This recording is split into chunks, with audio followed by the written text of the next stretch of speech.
bonjour à tous et bienvenue sur Team Chronicles pour un petit replay d'une game filmée à la WAC Taverne avec ici on a à droite Nicolas qui pilote Ogak et à gauche Antoine qui pilote Kess. Nicolas qui d'habitude pilote plutôt des jeux comme Tatiova et qui pour le coup s'est fait prêter un Ogak et on voit du coup que tour 1 directement Kess craque une catacombe verdoyante pour aller chercher un land et jouer sa vision née du sérum. Donc a priori il prend voilà, une mer souterraine. Et donc vision née du sérum, il faut voir que Kess c'est un jeu du coup contrôle qui se joue pas mal en fait. Comme les contrôles du moderne, c'est-à-dire qu'il y a assez peu de grosses brasses, il va y avoir plutôt des petits trucs comme Sweltering Suns pour casser tout ce qui a une force, enfin une endurance en l'occurrence de 3 ou moins. Et on va pas trop se retrouver avec des gros trucs comme Damnation, c'est moins ce genre de metagame là. Et l'idée c'est de contrôler avec tout plein de sorts, du coup de petits contre-sorts, de sorts ciblés, de petits trucs de contrôle de board plus petits. Et qui nous permettent notamment en fait de jouer Kess et de jouer des Vras par-dessus en fait avec Kess qui survit. Et ensuite de clore la partie avec Kess. Avec quelques créatures, notamment des créatures venues de Eldraine avec Brazen Borrower, Bone Crusher Giant et des Planeswalkers. Et ici on voit qu'en face on a un marécage bourgeonnant et un Ulvenwald Tracker. Donc une petite 1 pour 1 qui peut pour 2 s'engager et faire se battre une créature qui contrôle avec une créature adverse. En l'occurrence du coup qui est très sympa avec Ogak qui est 8-8. Alors justement Ogak c'est quoi l'idée ? En fait le général on ne peut pas le jouer en mode normal, on est obligé de le jouer en convoquant et en dredgeant. Donc l'idée ça va être de jouer plein de petites créatures à pas cher et de remplir son cimetière pour pouvoir jouer Ogak depuis la zone de commandement puis la rejouer constamment pour 7. En face on a un Fiery Islet donc de Modern Horizons et Go, donc classique de Kess Control. Par contre, il se retrouve face à un deck relativement agressif qui met des bonnes grosses baffes à 8, vu que Ogak est une 8-8 piétinement.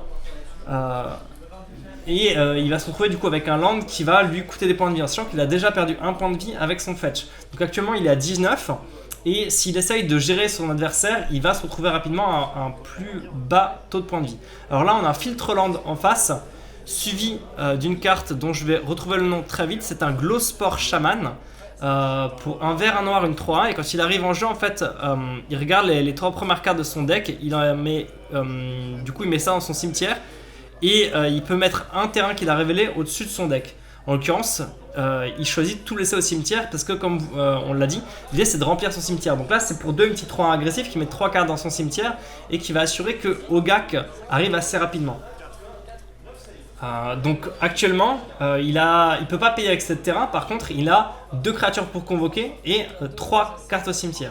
Là son adversaire choisit de jouer un Steamvents dégagé, donc de reperdre 2 points de vie, puis 1 point de vie en payant avec le Fiery Islet et de jouer un Toxic Deluge, probablement à 1, mais du coup il vient de prendre 4 dans sa tronche, ce qui veut dire que il est déjà à...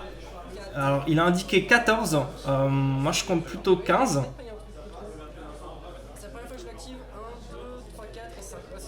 Voilà, il a l'air de rectifier. Du coup, il rase le board, mais son adversaire en fait a encore 5 cartes au cimetière. Et Ogak colle 7, donc à 2 créatures près, il va peut-être pouvoir jouer Ogak. Donc on va voir comment est-ce que ça va se passer. En sachant qu'il n'y a pas besoin que les créatures aient la célérité ou quoi que ce soit en fait. Si les créatures ont encore le mal d'invocation, ça suffit. C'est un Treetop Village, un petit manland pour embêter encore plus le match-up control. Suivi de... Alors ceci c'est un... Lazotep River, donc pour 2, une 1-2 qui amasse quand elle arrive en jeu, donc qui arrive avec le petit jeton amasse, et c'est pile les 2 créatures dont on parlait. Donc là, avec ces 2 créatures qui convoquent et les 5 cartes du cimetière, il peut jouer son Ogak qui est une 8-8. Donc là, c'est le côté très fort face à contrôle, c'est qu'il a voulu brasser en se disant bon bah ok, je rase le board, mais maintenant il est dans la mouise en fait, parce qu'il y a Ogak en face. Et c'est très très tôt, donc à la limite un anti-bet ciblé sur la petite 3 aurait pu ralentir ça. Là il se trouve face à Ogak et il semble pas avoir d'anti-bet puisqu'il enchaîne avec Kess. Donc là ça va être très compliqué. Il va se prendre une baffe à Ogak, ce qui veut dire qu'il va passer, il a pris 1 avec son Fiery Islet, il va passer à 6 à la prochaine phase d'attaque. Ce qui veut dire qu'il sera incapable de payer 8 points de vie avec son Toxic Deluge pour tuer Ogak. Donc là il est vraiment dans la mouise, il faut qu'il trouve un anti-bet pour reprendre le contrôle de la partie le plus vite possible. En face, il a attaqué, il a tout dégagé. Il fetch avec son Verdant Catacombe. Donc les fetch qui sont très bons dans Ogak pour remplir le cimetière.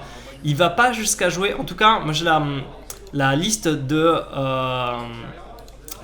j'ai la liste du Zap de janvier avec c'est Quentin Rulot qui a fait top 8, pardon. Yann Laurent c'était en Zap Master, en Trial, pardon. Et du coup j'ai la liste de Quentin Rulot. Et je vois pas de cartes comme Terramorphic Expanse ou ce genre de truc. Donc il joue que les meilleurs fetch. Par contre il fait quelques concessions avec le Jardin de Knalny pour mettre un petit jeton plante et convoquer plus facilement. Là il enchaîne avec une Visionnaire Elf. Donc dans le match-up ce qui est assez intéressant c'est qu'on peut se permettre de jouer plein de petites créatures cantrip comme ça qui font pas perdre de cartes en main et qui ajoutent des moyens de protéger Ogak. Et là c'est très très compliqué parce qu'il y a un Sylvan Safekeeper côté de Ogak, ce qui veut dire que maintenant si Kess veut gérer le board, il va lui falloir soit un anti-bet pour le Safekeeper puis un anti-bet pour Ogak, soit faire un petit truc pour raser le board, par exemple ramener Déluge à 1 ou 2 peut-être pour virer le petit Lazorette. Et derrière, jouer en anti-bet. Donc c'est très compliqué, surtout que son Fiery Ailette continue potentiellement à lui coller des dégâts. Donc on va voir si Kess a trouvé son anti-bet. Potentiellement, il y a encore une Serum Vision au cimetière, au cas où Kess cherche des solutions. Donc là, il paye 1. Donc on va voir, est-ce que c'est un anti-bet? Est-ce qu'il est obligé d'aller chercher des solutions? En tout cas, c'est une sortie très agressive. Et ce qui est compliqué en fait à ce stade, c'est que, imaginons Ogak se fait tuer, ben, il y a une carte au cimetière, 4 créatures en jeu, il peut très vite revenir. Donc en effet, elle utilise sa caisse pour rejouer Serum Vision depuis le cimetière, il pioche une carte, il fait regard 2. Donc on va voir s'il trouve une solution parmi ça.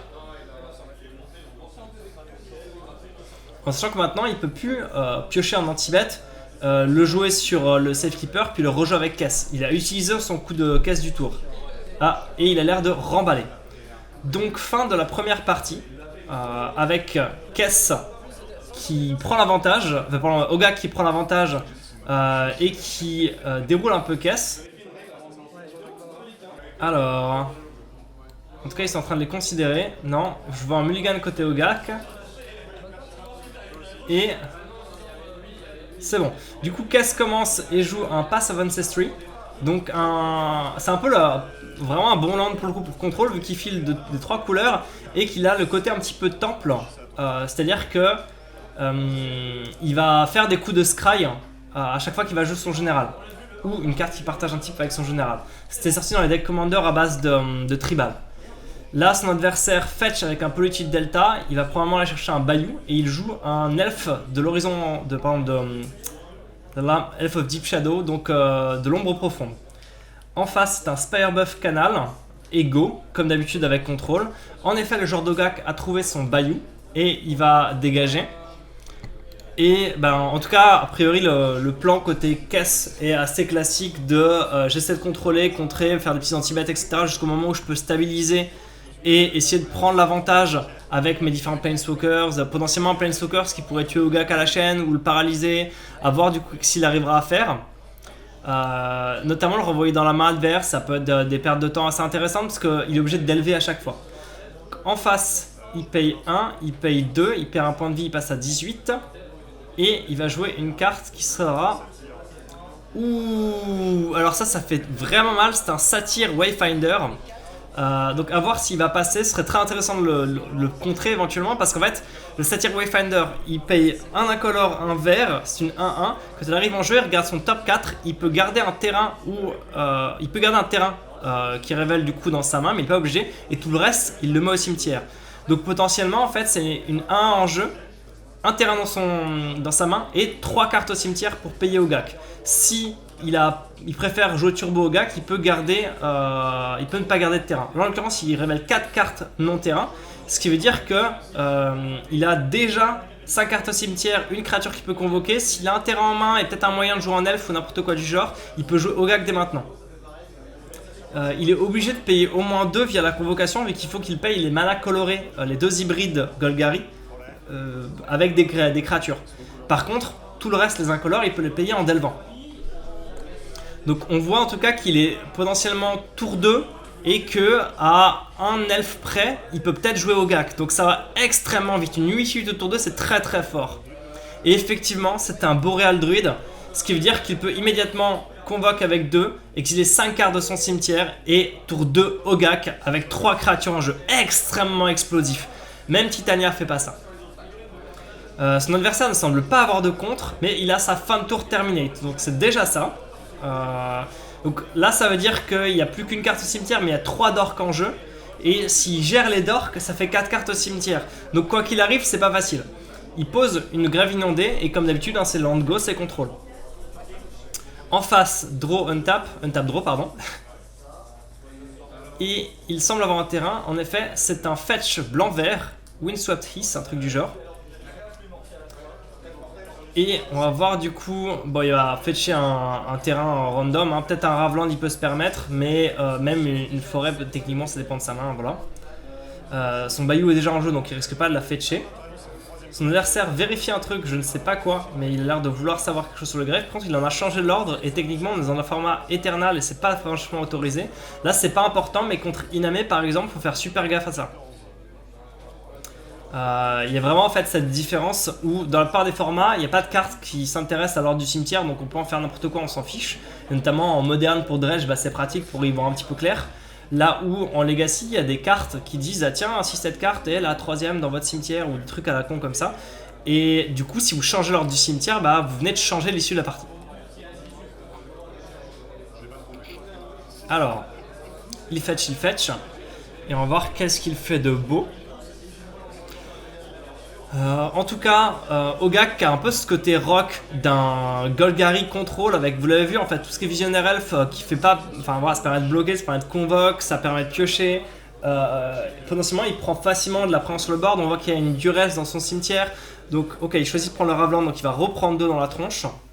En tout, je le vois à 14 sur le petit dé en haut à gauche, donc ça doit être à peu près le décompte. Et il y a ce côté en fait où à la fois on joue un Vernor Gustav solide et à la fois on a un général 8-8 qui arrive potentiellement dès le tour 2 qui est gigantesque. 8 d'endurance dans le format, c'est infernal parce que on rappelle qu'on est dans un format où il y a beaucoup de gens qui jouent des cartes comme Hunger of the God ou Foudre. Donc c'est le retour en l'occurrence du Lazotep, ce qui veut dire 5 créatures en jeu et 3 cartes au cimetière dont Ogak, mais du coup il peut rejouer Ogak. Donc Ogak a été tué à coup de Terminate, le tour suivant il est de nouveau là. Et on enchaîne avec Skullclamp, Pince Crâne, qui n'est pas encore XP même s'il le met sur le guide-voix, parce que sinon le guide-voix serait mort.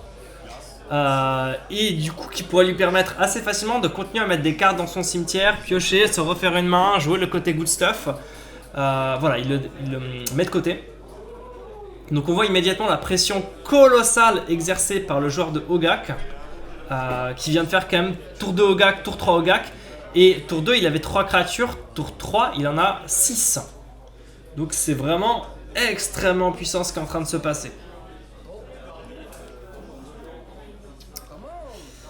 Alors en face ça untap, il n'avait pas un truc à jouer en fin de tour. Donc pas de contre pour Ogak, rien. Ce qui est assez étonnant parce que d'habitude Kess peut quand même facilement jouer des contre-sorts à 2-3 mana pour gérer ce genre de situation là.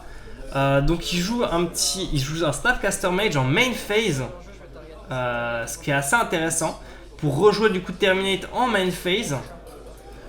Donc je me demande pourquoi est-ce qu'il a fait ça. En tout cas on l'a vu qu'il scry, c'est pas une manipulation bizarre ou quoi, c'est le mage lance-vif est du même type que Kess et du coup grâce au Pass of Ancestry il a le droit de scry. Donc je me demande pourquoi est-ce qu'il a choisi de le faire en rituel, parce que du coup il donne l'information à son adversaire qui maintenant c'est free food en fait, il fait ce qu'il veut, s'il veut équiper Pince Crâne, s'il veut, enfin voilà, qu'est-ce qu'il veut, quoi qu'il veuille faire, ça marche quoi. Donc il a un truc pour 1 qui est un Stitcher's Supplier, donc pour 1, de mémoire 1-1, mais je vais vérifier. Hop, c'est une, ouais ça, c'est pour 1, c'est une 1-1. Quand elle arrive en jeu, on se meule de 3. Quand elle meurt, on se meule de 3. Immédiatement, il la pince crâne, donc elle meurt, il pioche 2 cartes, puis il se meule de 3. Donc là, il vient de piocher 2 cartes et mettre 7 cartes dans son cimetière. Autant vous dire qu'il va rejouer Ogak instantanément. C'est vraiment extrêmement douloureux pour son adversaire hein, qui vient de le gérer. Et là, il peut tout à fait se permettre de rejouer Ogak et attaquer avec quelques créatures. Et le joueur de caisse pourra pas particulièrement bloquer, il va probablement se faire grignoter ses points de vie, parce que bloquer, ça signifierait perdre son mage lance-vif qui pourrait, quoique en fait, Ogak ayant le piétinement, ouais, voilà, vraiment il va se faire trempler la tronche, 8 piétinement, il peut chum bloquer, ça ne change rien. TNN ça ne changerait rien parce que la protection ne bloquerait qu'un seul des dégâts. Donc là autant vous dire que c'est infernal ce qui est en train de se passer. Hop, il paye 2 de plus, il met le Boreal Druid dans ses landes. Oh, c'est une Winter Orb. En fait, il faut voir que lui, il peut se permettre de ne pas avoir beaucoup de terrain qui se dégage, vu que c'est pas ça la ressource principale qu'il utilise pour son plan de jeu. Son plan de jeu, c'est exactement ce qu'il est en train de faire. Il engage 4 créatures et il retire 3 cartes de son cimetière pour convoquer et jouer en delve son général qui revient. Donc là, Kess va dégager avec uniquement un seul terrain, un Ogak en face, et largement ce qu'il faut pour que même s'il tue Ogak revienne instantanément. C'est d'une force totalement incommensurable ce qui est en train de se passer. Là, le meilleur truc qui pourrait se passer pour Kess, ce serait qu'il arrive à gérer peut-être la Winter Orb pour pouvoir dégager et essayer un super enchaînement. Ce serait que il se prend le coup de bâche de Ogak, il casse la Winter Orb, il dégage, paye 3 pour jouer une Anger of the God ou un truc du genre pour raser le board, jouer un anti-bet sur Ogak, et ensuite il pose un marécage de Bojuka ou ce genre de carte là pour essayer de virer le cimetière adverse. Mais actuellement en fait, et c'est ça la grosse difficulté, c'est que la plupart des decks Kess ne jouent pas à marécage de Bojuka parce que rares sont les decks qui jouent avec le cimetière. Il y a Jitrog, Ogak et c'est à peu près tout en fait. Donc là en l'occurrence il va bloquer l'Azotep, il va prendre un dégât de moins, mais il se prend quand même 10 dans la tronche, il passe instantanément à 9. Je vous cache pas que c'est difficile ce qui est en train de se passer. Fin de tour il fetch, passe à donc 7, pardon, donc j'ai dû louper une blessure quelque part. Il a visiblement un truc en tête, j'espère que c'est au minimum un anti-bet, en sachant qu'il a mis pince crâne sur Ogak, et oui ça marche parce qu'il ne va pas le mettre en zone de commandement, il va le laisser aller au cimetière, donc c'est dévastateur. Le pince crâne est encore meilleur dans Ogak que dans à peu près tous les autres jeux du format, et pourtant c'est une bonne carte. Donc est-ce que c'est un anti-bet, est-ce que c'est un truc pour gérer la Winter Orb? En tout cas on voit la puissance potentielle de Ogak. Non, juste il dégage et joue son land du tour. Alors en tout cas il dégage. Et il ne voit pas ce qu'il peut faire visiblement. On le voit qui agite ses mains. Il se sent impuissant et on comprend pourquoi. Fiery Highlight il le sac pour piocher une carte, donc il est vraiment au fond du trou. Et c'est la concession, fin de la partie. Bien joué à lui, en 24 minutes, c'est un 2-0 sans concession de Ogak. Je vois que la vidéo continue, donc visiblement les joueurs ont décidé d'en faire quelques autres après. Donc si ça vous dit, on peut enchaîner avec les suivantes. Alors je vois que les joueurs prennent leurs mains et se préparent à jouer. C'est de nouveau un mulligan du joueur de Ogak. Et son adversaire commence et refait un Pass of Ancestry.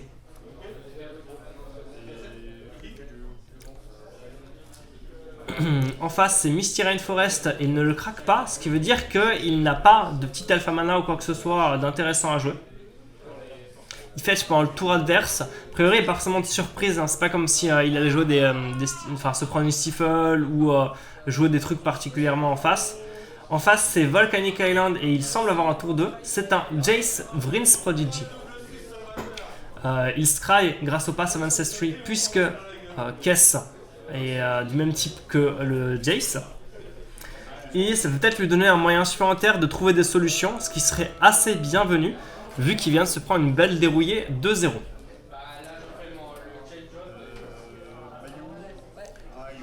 Alors en face c'est Fetch into Ver de Cervelle. Son adversaire étant de taper, il ne risque pas de contrer. On voit donc sa main, il y a une terminaison, un Tainted Pact, une Serum Vision, ce qui semble être un Abrade et une Arid Mesa.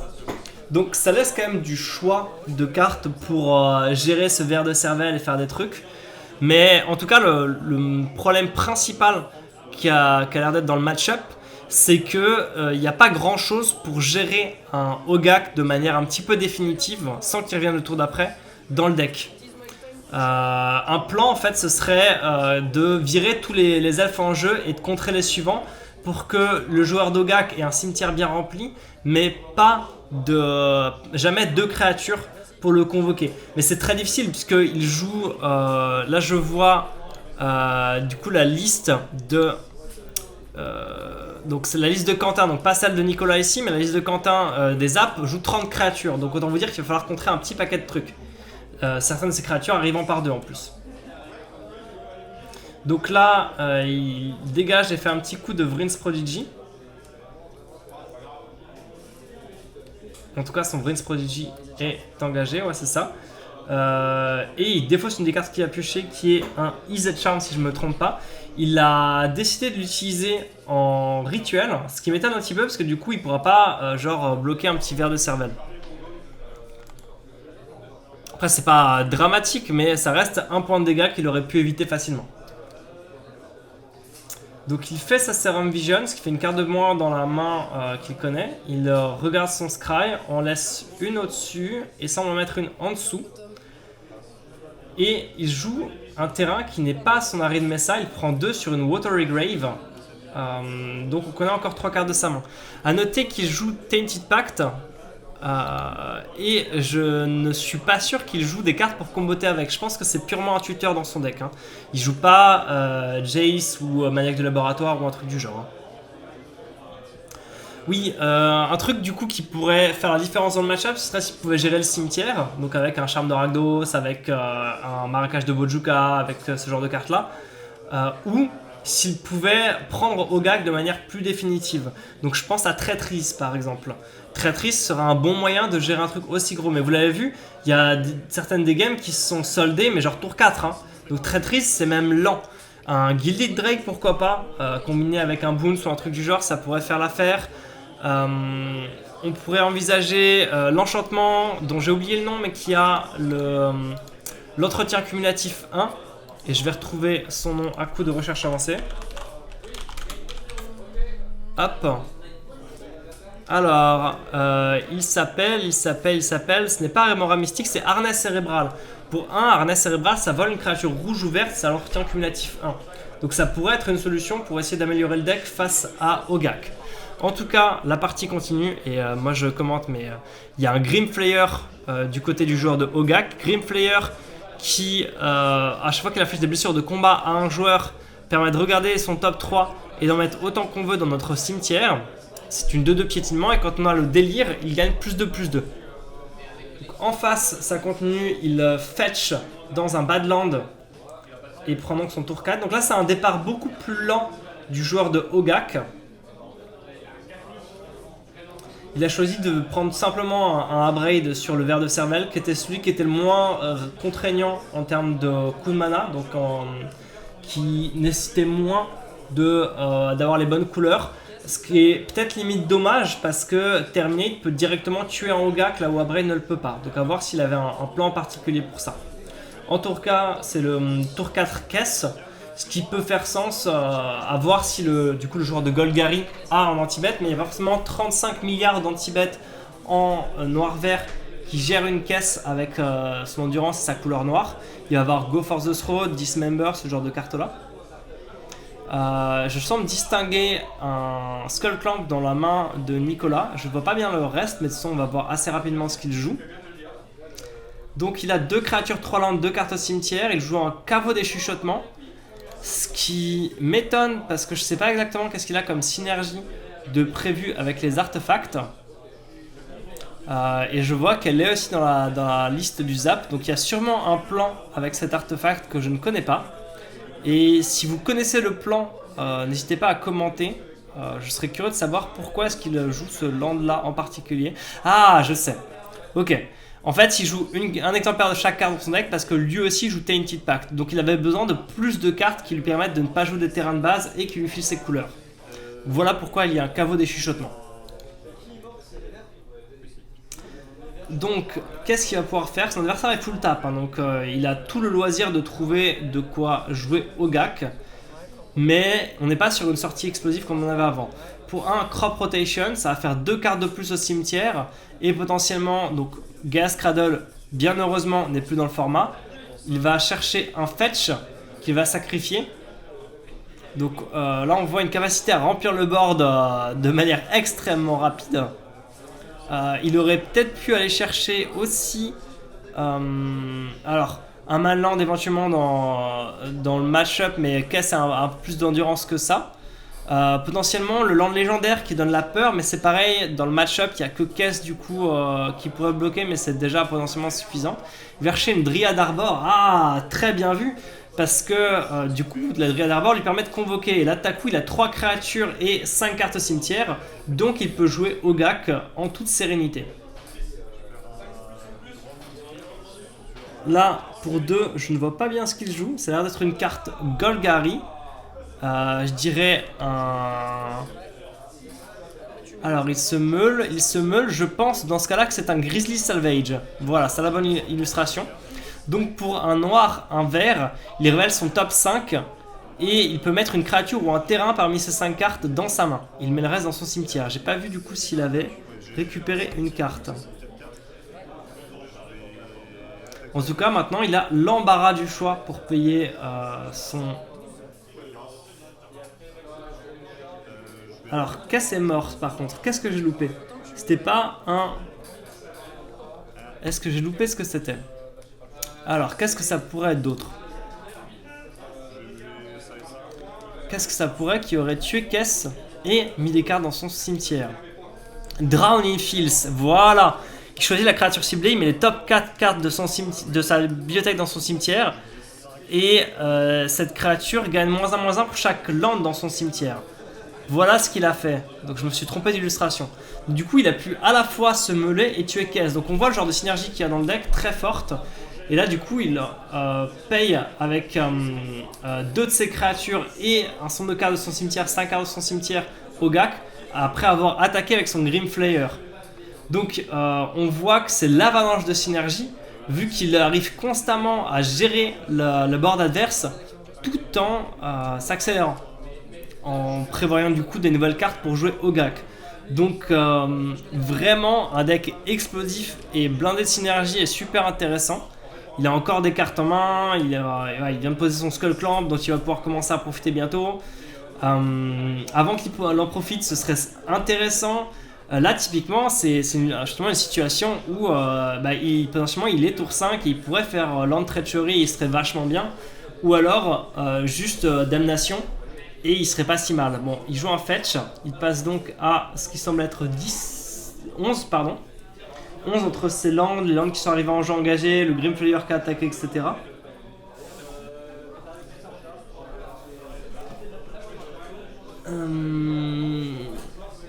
Alors, on va pouvoir voir du coup qu'est-ce qu'il prend. Bon, son 3ème bilan, rien de très surprenant ici. Qu'est-ce qu'il a? Sachant que normalement, s'il suit la méta, ou le méta, comme vous préférez, le méta-jeu, en tout cas, il a probablement pas de cartes du type Damnation dans son deck. Alors il choisit d'essayer de trouver des solutions avec son Jace. Jace qui va pas tarder du coup à se retourner. Alors, Jace Vryn's Prodigy, il faut voir que par exemple, il n'était pas dans la liste qui a fait top 8 au Zap Master récemment.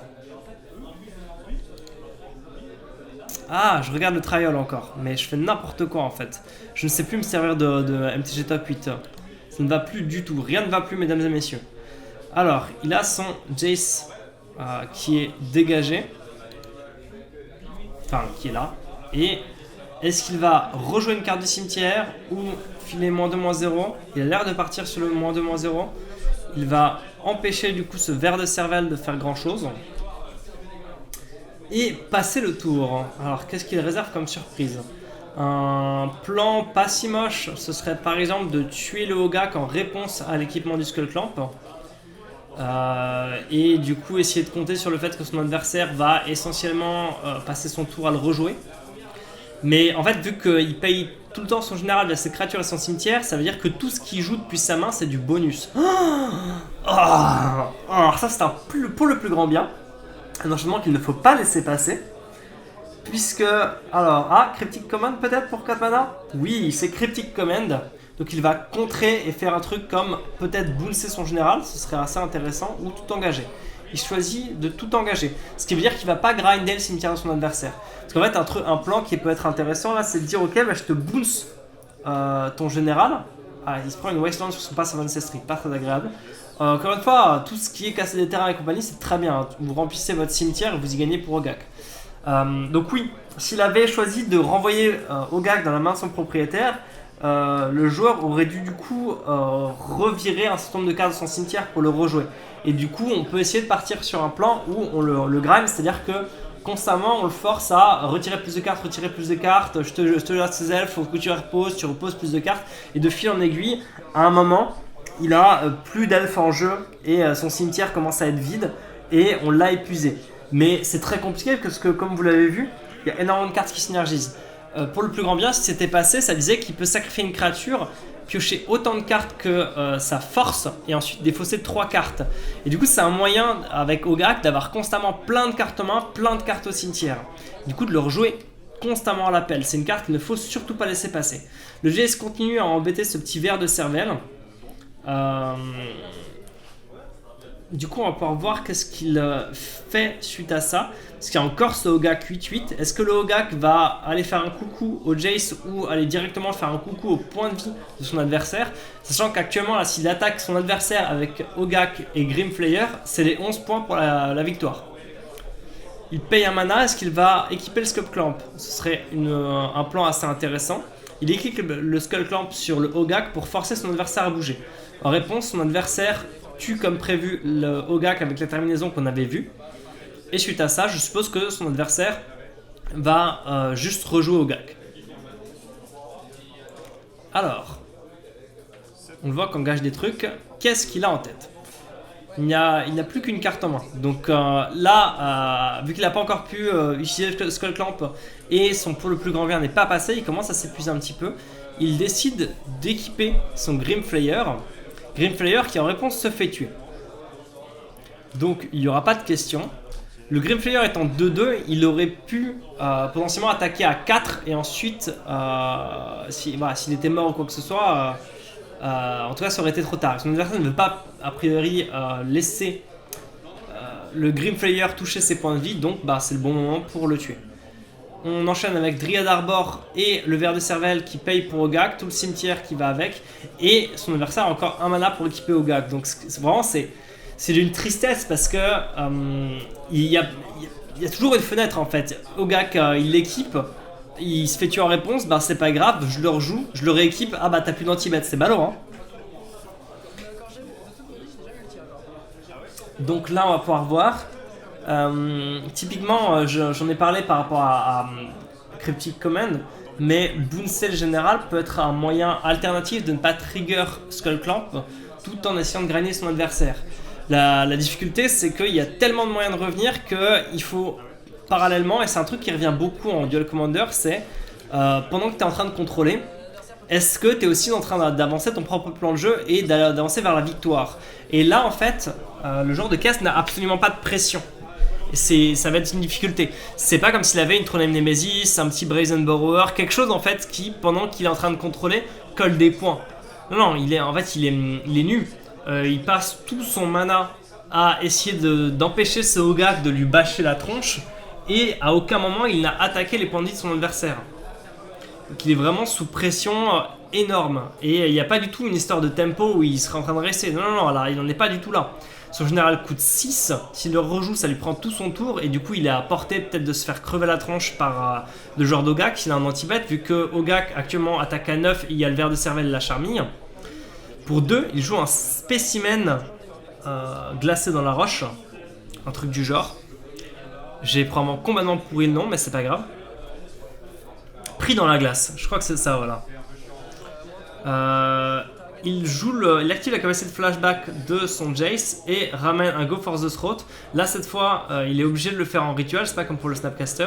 Il tue le Ogak qui va mourir trigger Skull Clamp. Son adversaire pioche 2 cartes, ce qui était assez intéressant puisqu'il n'en avait plus qu'une en main et commençait à être à court.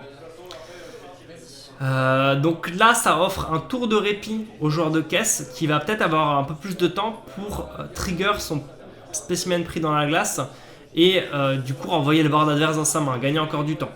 C'est pas mal parce qu'en plus le spécimen ensuite va se retourner et être assez intéressant pour racer.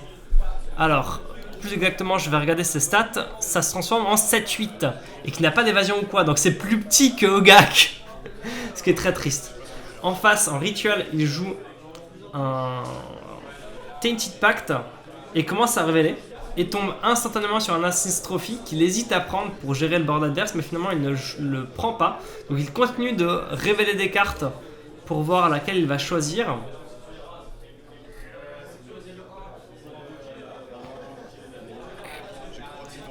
Alors, il semble se poser une question sur la traversée du Lovenwald.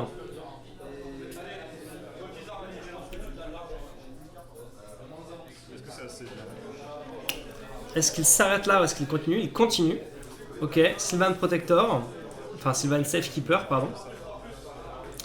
Il a l'air de pointer du doigt le spécimen. Donc ça n'embête pas le spécimen en fait, hein, vu que le spécimen ne va pas cibler. Il continue. Treetop Village. Kitesail Freebooter. Fatal Push. Et là, il s'arrête sur le Fatal Push pour un seul mana, sans la contrepartie du Assassin's Trophy. Il va pouvoir gérer le spécimen. Hop, du coup pour 1, il tue le spécimen. Il lui reste maintenant un stand de cartes dans le cimetière, 2 créatures en jeu. Donc ça va probablement être à nouveau le Ogak. Il a oublié son Tainted Pact en jeu. Il fetch. Donc en plus, il va avoir encore un mana en plus pour faire par exemple ce tour-ci Ogak, équipe avec Skullclamp à toi. Ah non, c'est une duresse. Donc il essaie de voir ce qu'il y a en face. Et il voit du coup le Tainted Pact qu'il avait déjà vu tout à l'heure. Donc il la connaissait. Suivi de, il engage et il retire un certain nombre de cartes et paye pour son Ogak. Hop, il finit de choisir, mais ça va être voilà, 5 cartes exilées, pas de surprise particulière. Donc si je me trompe pas, il a joué Ogak à tous les tours depuis le tour 4. Autant vous dire qu'il y a une certaine pression. Hop, il retire 4 cartes et sa duresse, et c'est bon, c'est payé. Ah, il a oublié de fetcher son terrain. Voilà, il s'est interrompu, il a voulu faire trop de choses en même temps, du coup il a oublié de fetcher son terrain. Donc si je ne me trompe pas, il l'a utilisé pour payer sa duresse, donc il ne pourra pas équiper le Skullclamp quoi qu'il arrive.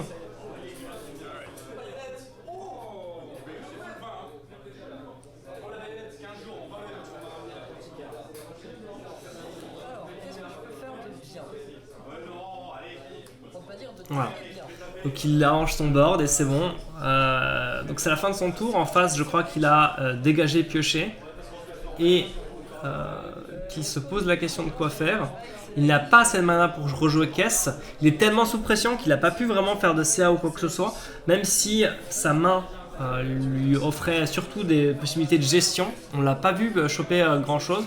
Finalement, il révèle que c'est un terrain. Donc maintenant, il a le choix entre activer la capacité de Jace, le passer à 1, le voir mourir probablement au prochain tour, mais du coup avoir un anti-bet pour Ogak qui va probablement revenir quand même le tour suivant. Il choisit il choisit du coup de prendre le Tainted Pact, donc il va essayer de trouver peut-être plus durable comme solution. Fury Confluence, Island, hop, il enchaîne. Est-ce qu'il va trouver son bonheur? Probablement, hein, vu qu'il a que des cartes en one-off. Hein. La question c'est quel sera son bonheur? Mystic Confluence, c'était sympa parce que ça boonsait, mais malheureusement il n'a que 4 terrains, donc ce n'est pas arrangeant dans la situation. Il continue à exiler beaucoup de cartes de son deck. On voit que c'est forcément facile. Il révèle un Demonic Tutor et hésite. Potentiellement, il pourrait garder le Demonic Tutor et utiliser le Demonic Tutor pour trouver sa solution. Si sa solution coûte 2 ou moins, ça vaut le coup parce que ça lui évite de risquer d'exiler beaucoup plus de cartes de son deck. Et ça mettra un Demonic Tutor dans son cimetière, peut-être pour le réutiliser avec caisse à l'occasion. Là, ce qui est extrêmement difficile, en fait, c'est que le scénario probable, c'est qu'il tue Ogak et ça lui prend le reste de ses manas disponibles. Le tour suivant, son Jace meurt. Caisse coûte toujours 6. Ce qui signifie que en fait, il va se reprendre un Ogak dans la tronche et que le tour suivant, il va dégager avec la même problématique qui est que s'il passe son tour à... Donc au final, il a décidé de continuer le Tainted Pact à la place. S'il passe son tour à jouer Kess, il est vulnérable à une attaque dans sa tronche. Et vu qu'il n'a pas beaucoup de points de vie, je me demande, je sais pas à combien est-ce qu'il est actuellement, je vois mal le dé. Je me demande si c'est pas justement 8 ou 9 points de vie, donc très peu.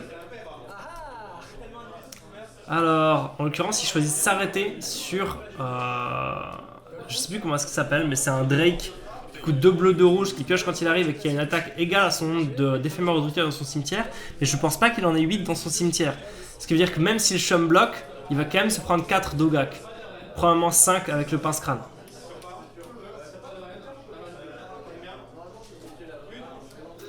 En face, untap draw.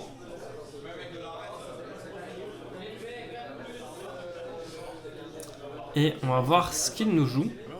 Je me demande si c'est pas Land Grant dans sa main, une carte qui est plus jouée dans Belcher habituellement.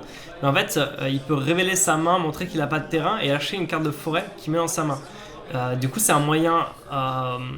disons que c'est une forêt au choix qui remplit son cimetière. Donc encore une fois, il y a ce thème global et c'est sympa parce que les decks à thème sont beaucoup plus rares en duel commander qu'en commander classique. Il choisit d'attaquer avec tout et de menacer le létal en fait, vu que son Ogak tape à 9. Donc si le Drake bloque, il se prend quand même 7 dans la tronche. Hop, c'est le cas. Vivement, le Drake était suffisamment gros, puisque le Ogak meurt et son contrôleur pioche 2 cartes. Le joueur prend 2 de plus. Et il update ses points de vie et se met donc à 4, ce qui signifie qu'il était... il s'est pris 7, donc il devait être à 11. Le joueur de Ogak enchaîne avec un elfe de la noire. Est-ce qu'il aura une autre créature pour être capable de jouer Ogak? Alors pour l'instant il n'en a pas trouvé. Il passe à Dryad Arbor sous Skullclamp. Il enchaîne avec un Guide-Voix Satyre. Donc voilà, là c'est parfait. Il rajoute encore des cartes dans son cimetière et il a ce qu'il faut pour rejouer Ogak. Insupportable. Il met le jardin de Knalni dans sa main, qui va lui permettre de faire à la fois un land et une créature. Donc voilà, comme si c'était pas suffisamment. Il exile 5 cartes de son cimetière et rejoue Ogak. Le grind est réel. Il a joué Ogak à tous les tours depuis le tour 5.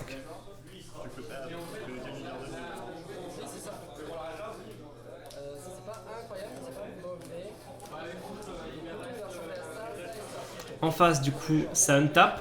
Le Jace a survécu, mais il va faire au plus un -2/-0. Donc rien de dramatique. Il est à 4, donc autant vous dire que la pression est colossale.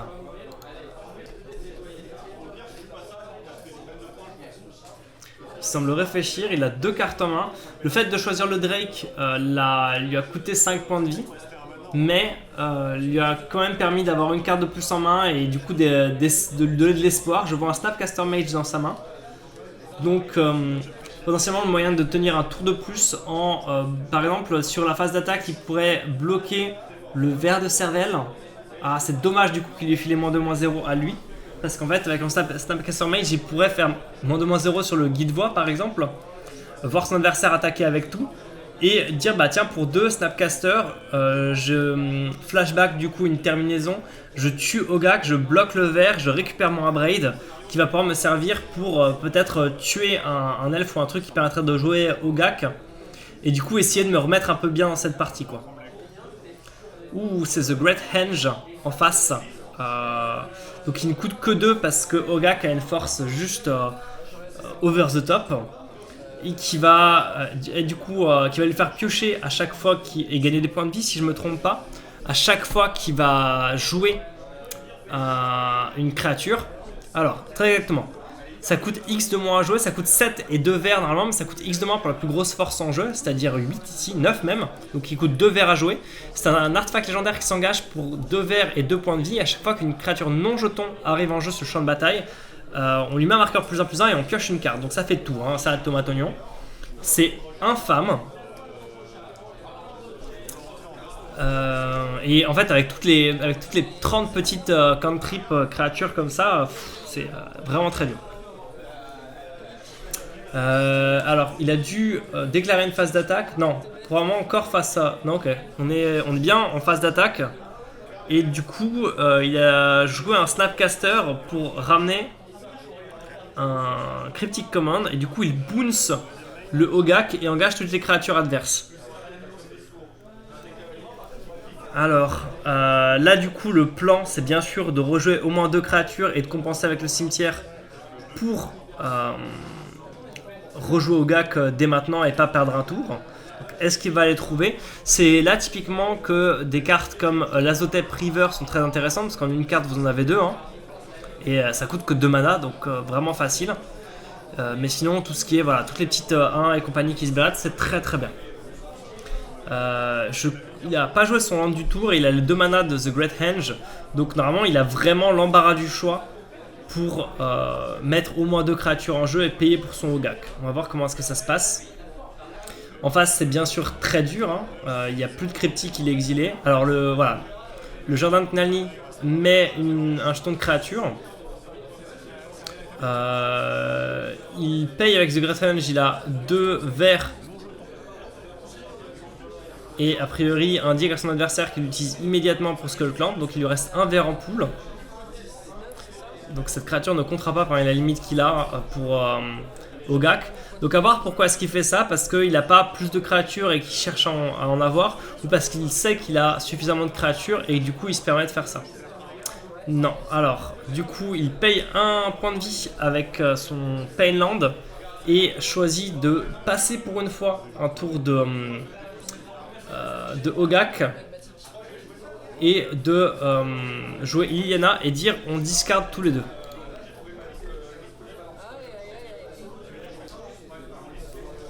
Donc ça tombe bien parce qu'il avait Ogak en main, donc c'est vraiment gratuit. Le Jace s'active et bloque l'elfe de la Noire et il passe son tour entier à jouer caisse. Donc il essaie de stabiliser. Le fait que son adversaire l'ait laissé souffler finalement il retcon, il attaque la Liliana du voile en partant du principe que de toute façon soit il attaque la Liliana, soit la Liliana va faire -2 et tuer le Snapcaster, donc autant l'attaquer. Hein. Donc son adversaire untap draw et considère son board. Il engage immédiatement 2 cartes, probablement pour payer Ogak. Ah, il n'a que 4 cartes au cimetière, donc il va devoir patienter. Il faut qu'il mette une carte de plus au cimetière. Donc voilà, il revient en arrière et commence par faire +1 Liliana, virant l'impulse de son adversaire. Lui, il manque pas de terrain en fait à virer, donc c'est très intéressant parce qu'Impulse aurait pu être un moyen pour son adversaire d'essayer de trouver suffisamment de solutions pour revenir. Il joue Ogak, pioche avec The Great Henge. Ogak arrive en plus avec un marqueur +1/+1 qui est le petit dé que son adversaire a mis dessus. Le joueur de caisse est à 4. Donc il est clairement pas sorti d'affaire, surtout que son adversaire est toujours vers les 19, 17, un truc genre. Il a dû prendre quelques dégâts pour des fetch, il est au moins à 17 je dirais. C'est tellement dur. C'est une Winding Way, donc pour un incolore, un vert, choisissez une créature ou un terrain, révélez le top 4 de votre bibliothèque, mettez toutes les cartes de ce type dans votre main et le reste dans votre cimetière. Ah, il a révélé Bloodghast et Vengevine. Du coup, il ramène Bloodghast, il ramène Vengevine et il fait une grosse attaque célérité et tue son adversaire. Ça a l'air assez violent. Alors...